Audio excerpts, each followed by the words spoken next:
na umaga. Kukuha ulit siya ng painting sa gallery. Professional to kausap ha.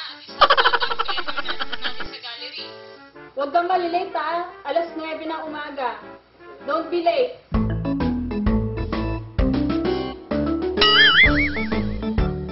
Mga kasangbahay, isa ka ba sa mga nagpapatibay sa bansag na Filipino time?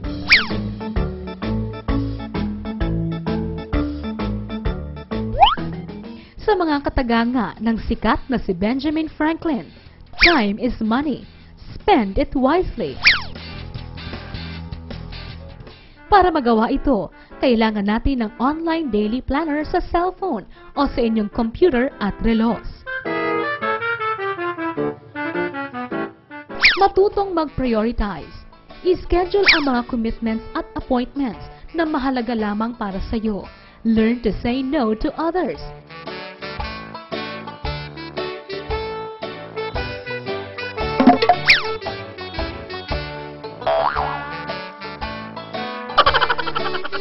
Gumamit ng isang online calendar. Pwede sa cellphone, pwede rin sa personal computer. Kung maaari ay schedule ang mga commitments mo after rush hour o kapag off-peak para makaiwas sa traffic. Set reminders. Gamit ang iyong online calendar, gumawa ng mga text at email alerts para paalalahanan ka ng iyong mga gagawin.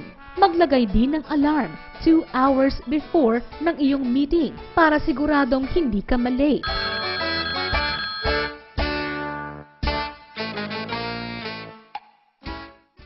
Kalimutan na ang pagiging late. Kung alas 4 ang iyong meeting, ilagay sa iyong schedule na dapat 3:50 pa lang ay andun ka na sa lugar. Laging magdala ng extra work on hand para hindi sayang ang iyong oras habang naghihintay. Dagdagan ang iyong oras. Sa mga lugar na first time mo lang pupuntahan or tasks na first time mo lang gagawin, magdagdag ng 25% na oras sa mga ito para siguradong makararating ka at matatapos on time. Plan ahead. Bago matulog sa gabi, i-ready na ang susuotin.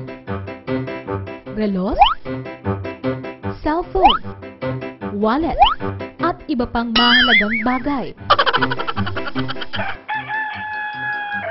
Para kung magising ka ng tanghali, maaaring umabot ka pa rin on time. Magsuot ng relos.